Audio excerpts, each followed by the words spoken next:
Today on Hobbies, Crafts, and Collectibles, we see there's a fine line between crafting and creating works of art as we visit with scroll saw artist Wes McCoy of St. Joseph, Illinois. Stay tuned to see if our guest makes the cut on Hobbies, Crafts, and Collectibles.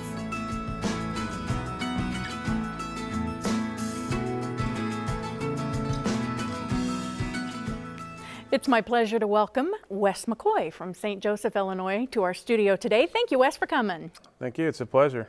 As you can see, we have an artist in residence here today, and he actually does this all with a scroll saw. And I think that's really important to differentiate those two things between laser work and scroll saw, because we see a lot of laser work out there today, computerized stuff, but this is all done the old-fashioned way, and it's all hand done, and you can really see the care in his pieces. So thanks for bringing all of this beautiful work to show us. Tell us, first of all, how you got started. I got started about 10 years ago, and I started off with basically your small ornaments and just liked it a lot and got into it, and then started doing a lot more and a lot more practice. Of course, with everything else, that's what you need is practice, but it just carried on from there. And of course, I had to give gifts to each member of my family. Sure. So then it just blossomed after that. But. Well, and you and I have something in common. We both had daddies with workshops. Yep.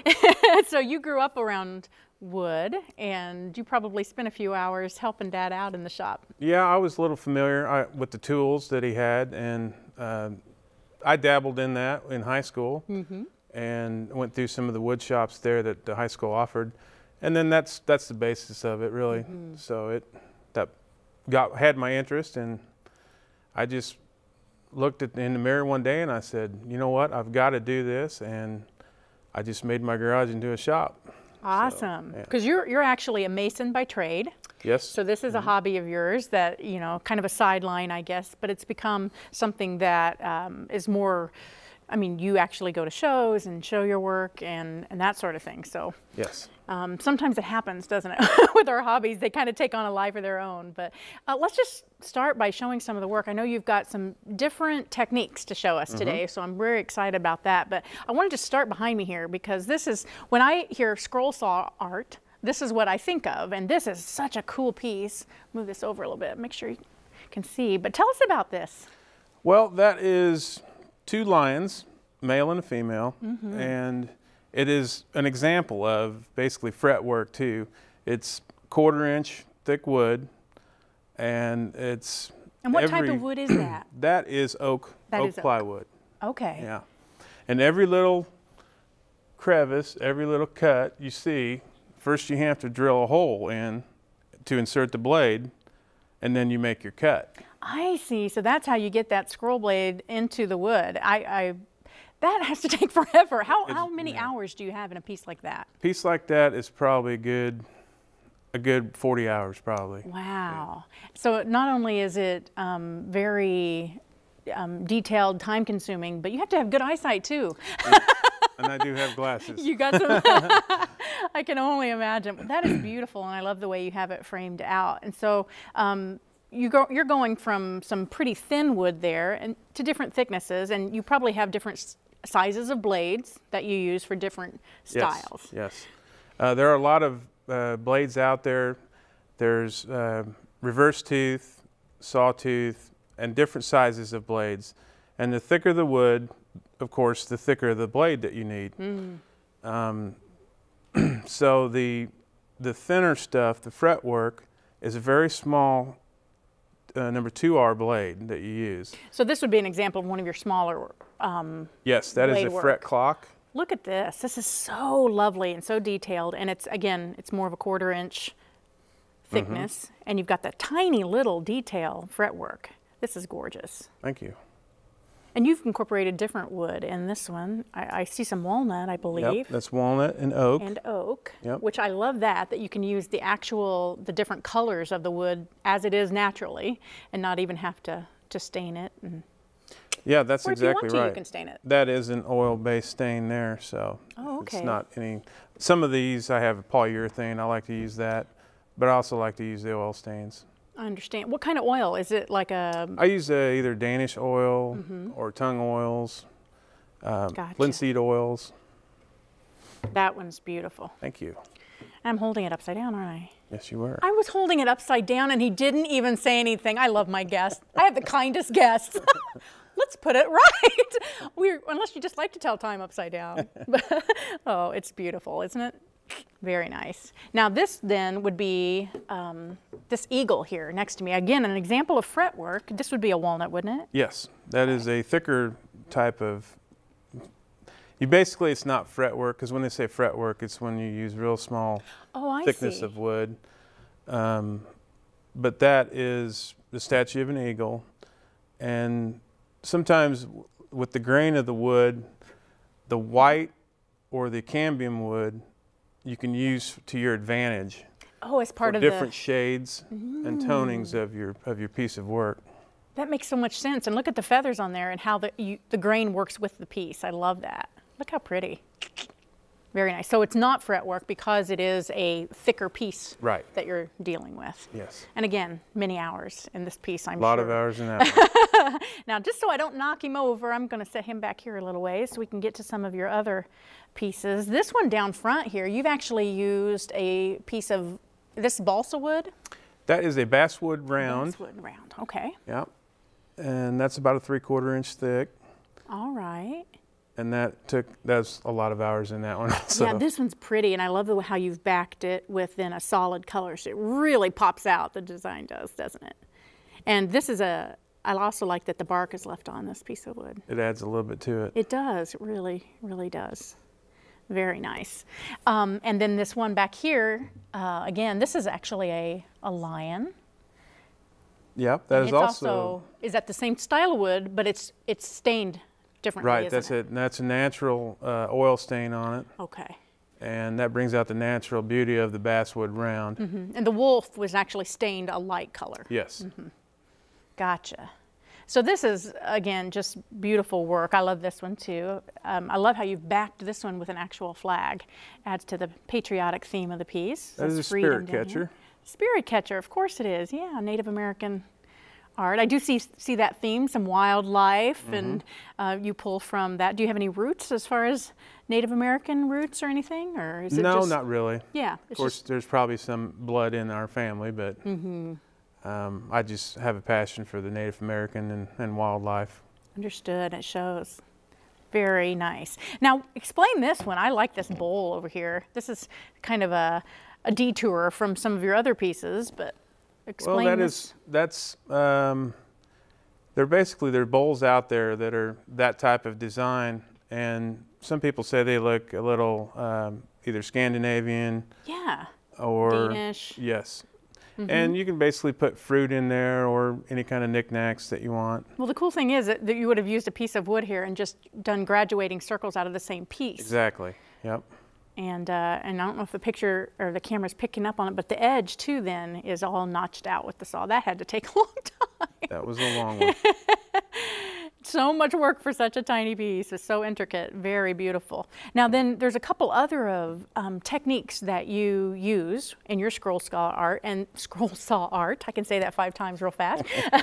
But this would be an example of segmentation? Yes. Segmentation is a form of intarsia, basically.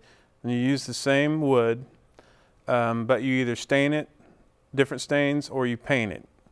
And basically, it's all intarsia, but just a separate form. I just see. A different form of it. And I'll show another intarsia piece here in a second. But so every piece is kind of beveled as it fits together. So it would have been one piece of wood that you've cut out, that you've sanded on or whatever. You fine-tuned it and then put it all back together. Yep. Basically, you're cutting out a puzzle. Yeah. And then you're gluing the puzzle back together. And you want to add some three-dimensional to it. Sure. So you can either have different thicknesses of wood that you work with, or you can also use shims on your backer board. But you want to create a three-dimensional character if you can. Absolutely, he's adorable. Now, my favorite though of your intarsia pieces is definitely this puppy dog. Oh, you're gonna love him. He's so cute. He's a cute one. I love how you've incorporated actual shoestring into the design and made it part of the art. So cute. This comes from a design. It's a Kathy Wise design, and she designs her own patterns. And her patterns are outstanding. They are wonderful. And everything I've ever done from her, that's the final product. It's gorgeous. It's gorgeous. Yeah. She does a wonderful job with her patterns. Now, as opposed to segmentation then, for this intarsia piece, you've actually used different species of wood. Yes. And that's how you get your different colors. That's correct. Okay. And that one also has a lot of walnut and a lot of oak in it. And then I just incorporated the shoestring there to add a little schwa to it. I like it a lot. So that wasn't actually part of her original design. That was something that you did. No, that actually was, yeah, it was in her design. It was in her design to do it that way? Oh, I love it. So you could actually, if you wanted to, design your own patterns, but then there are also a lot of patterns available for artists such as yourself to take advantage of, so that's cool. Yeah, there's a lot of things. You can get on the internet and find your basic patterns.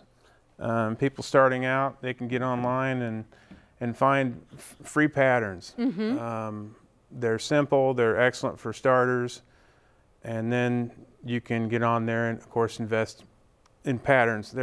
Some patterns you can pay a lot for. Sure. But the quality is there, you get what you pay for. Now, do you find that once you've done a pattern, the challenge is over and you want to move on to another pattern, or are there some that you just like to redo over and over again that are popular? I redo a lot of mine. Do you? Yeah, I do a lot of eagles.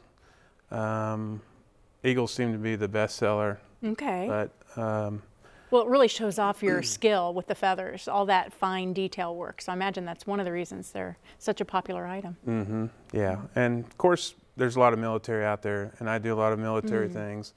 And the intarsia, though, it's fantastic. I just enjoy doing it. And let's show another example of that, because I know it's hard to see them when they're laying down on the table. But look at this. This would be a bulldog, right? Boxer. Boxer. It's a boxer. Sure it is. I'm holding things upside down today, calling things the wrong name, but that's okay. It's all good. This one is so cool. I love what is this light wood? That is aspen. Oh, okay. I didn't realize aspen. I mean, because that doesn't have any stain on it, does it? It's got a polyurethane on it. Yeah, basically. But it's the natural color of aspen. Yeah, the aspen gives you the white. I'm presently doing a raccoon family, so I need the white to incorporate in the raccoon faces. Yeah. Oh, I like this guy. And so your clear coat of choice would be just a polyurethane. Right. Gives it that sheen and protective coating. I do the high gloss and the semi-gloss, but I like the high gloss. Okay. And then the last intarsia piece that you brought for us today is this wolf. Yep. Again, that Native American kind of Southwest look to it, but natural wildlife inspiration as well. Look at his eyes are so tiny. The pieces are so small. I've had a lot of comments on that one. Yeah, he is really something. That's basically all mahogany in different shades of mahogany. Oh, it is. And then of course you have your walnut and your aspen and maple. This section here is maple. Wow, so you work with a lot of different woods. What is your favorite to work with? Definitely walnut. Why is that? It's what I have the most of course, and then basically the value of walnut. It's such a gorgeous wood when it's done, and it's so versatile. It's people think it's a very hard wood, but it's easy to work with. Is it? Yes, it's not like when you're cutting hickory or oak. That's very hard wood, and you go through a lot of blades when you cut that. Well, see, now I'm surprised that as you're scroll sawing, it doesn't splinter. How do you keep the wood from kind of?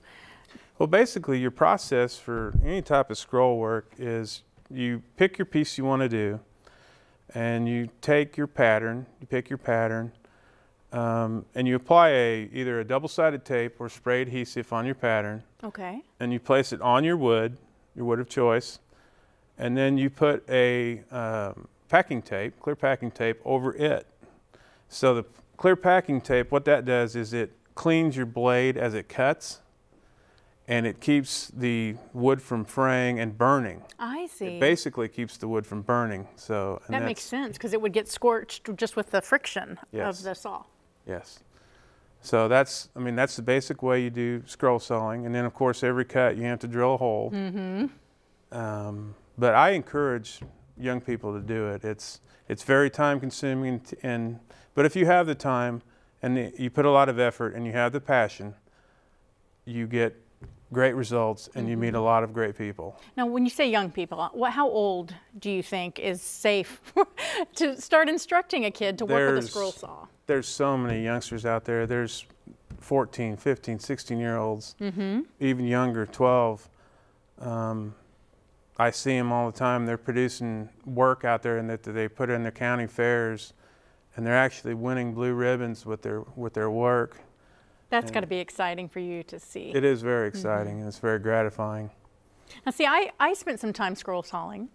I keep saying sawing. Why can't I can't speak. Scroll sawing. I spent a lot of time doing that in my dad's workshop when I was little, but nothing ever turned out quite like this. I don't understand it. But there is definitely an art to it and a skill. But like you said, practice makes perfect. So don't be nervous. And you know, your first piece may not turn out exactly how you want it, but start off with the ornaments. Start off. That's a good idea. With ornaments. the kitten. Yeah, this kitten's so cute, and I love how you backed the kitten with white.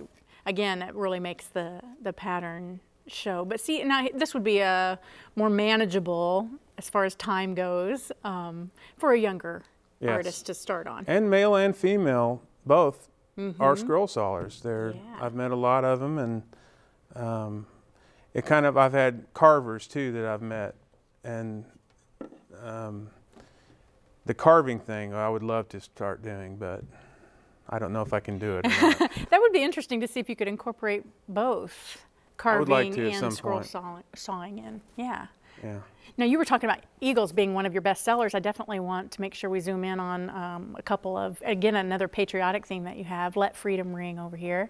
And you've got the red behind it, plus the blue mat. That's so cool looking. I love it.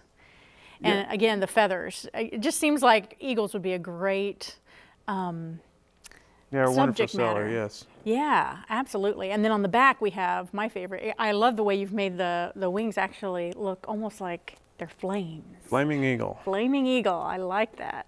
It's very cool. Yeah, we're getting a good shot of that one now.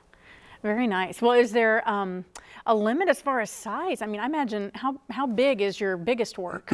Well, you're kind of limited because my scroll saw is basically 20-inch. It's got a 20-inch throat and depth. So anything basically over 20 inches, you'd have to piece together. Yes. Right, which kind of takes away from the whole, it's all one piece, and yeah. And in about 10 years, I've probably gone through about 4 or 5 scroll saws, so I really pushed my scroll saw. And I imagine it probably behooves a person to change the blade often, because you want to keep it sharp. Exactly, yes. I go through a tremendous amount of blades, and that is the key, is to keep it sharp. So you do have the fine cuts. It enables you to get the fine details that you need to produce something like the lion there. Yeah, I can imagine. Well, you do a beautiful job, and your practice does make perfect, because I don't see a flaw here, and I'm looking at it up close. So thank you. So I really appreciate you bringing all of your work to us and encouraging young people to get involved. That's one of the things that we really want to do at this show, is to show people that there are a lot of wonderful hobbies out there. We got to encourage our young people to get into the workshop and to use their imaginations and express creativity and learn a skill like this, because it's something that they could use for years and years and years and years. I agree. Absolutely. Well, thank you, Wes. Appreciate it so much, and we'll talk to you again soon. Thank you. All right.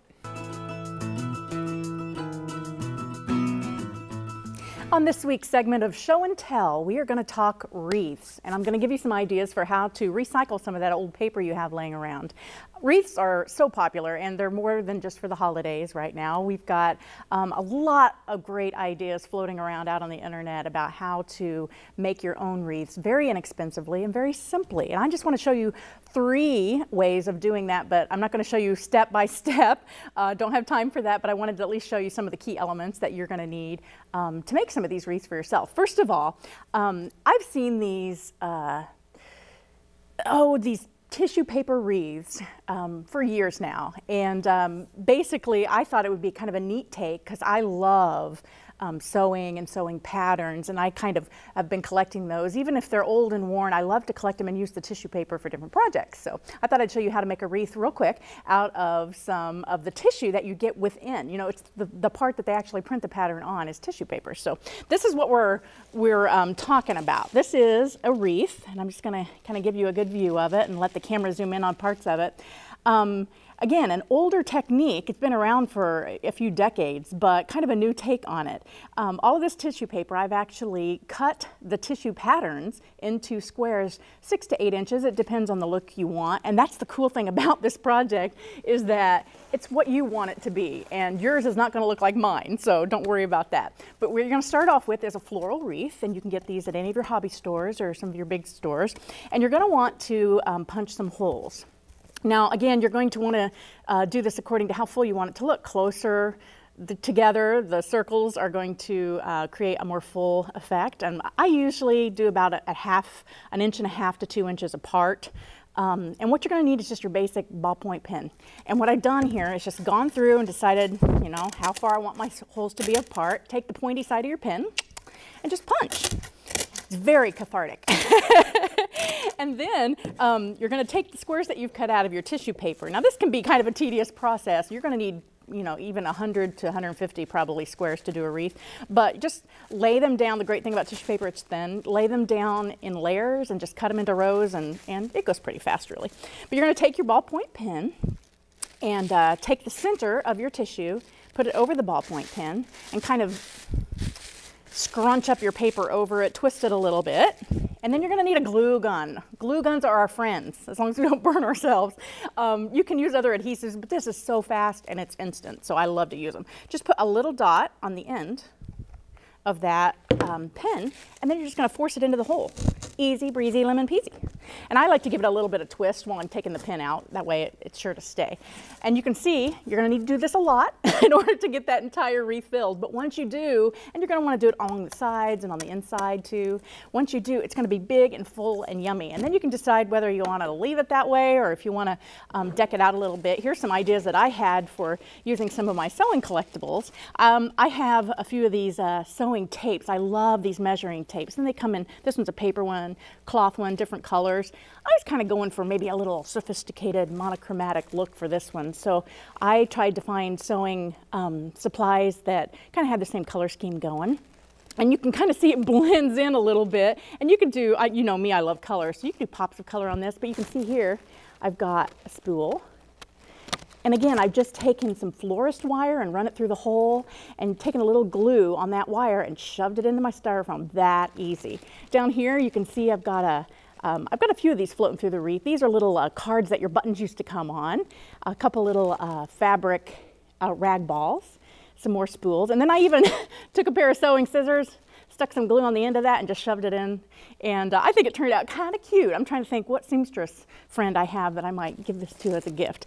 Very inexpensive, again, more elbow grease than anything, but I think it's kind of a fun idea. Here's another idea, moving right along. This one, anybody can do, and you can get the kids involved with this one. What I've done with this one is actually use some wrapping paper. You can use your Christmas paper or birthday paper, whatever event that you want to make a wreath for. I actually found some clearance Valentine paper. You don't see that very often, but it came with strips of words across it, as you can see. So I just cut those strips of words out, and I'm going to show you how to quickly do this. First, you're going to want to get a piece of poster board. You just cut a hole out of it. Poster board's not as thick as it used to be. I actually doubled this one up. I left this back open so you can kind of see all the staples, but all you need is a staple gun, some paper, and some poster board for this one. So you're just going to cut strips, real easy, like so. You're going to double that over, and then you're just going to staple it. That is it.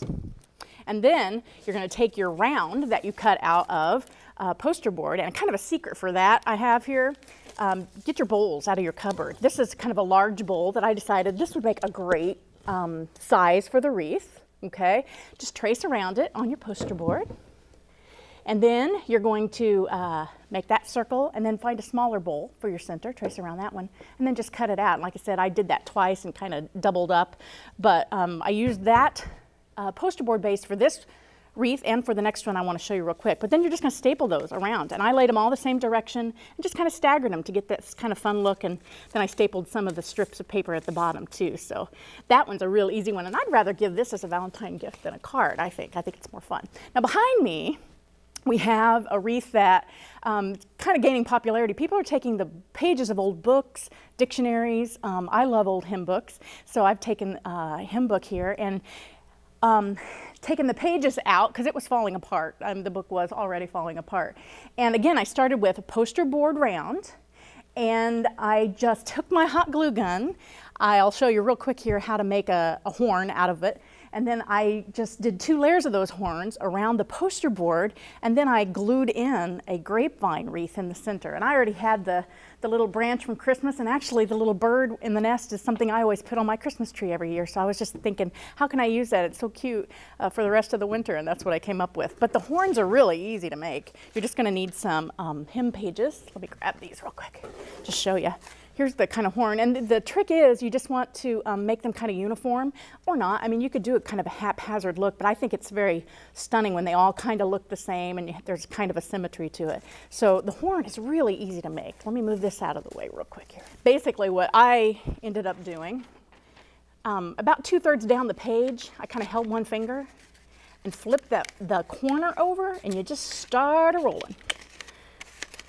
And you can make a jig if you want. To get kind of the same size if you want to.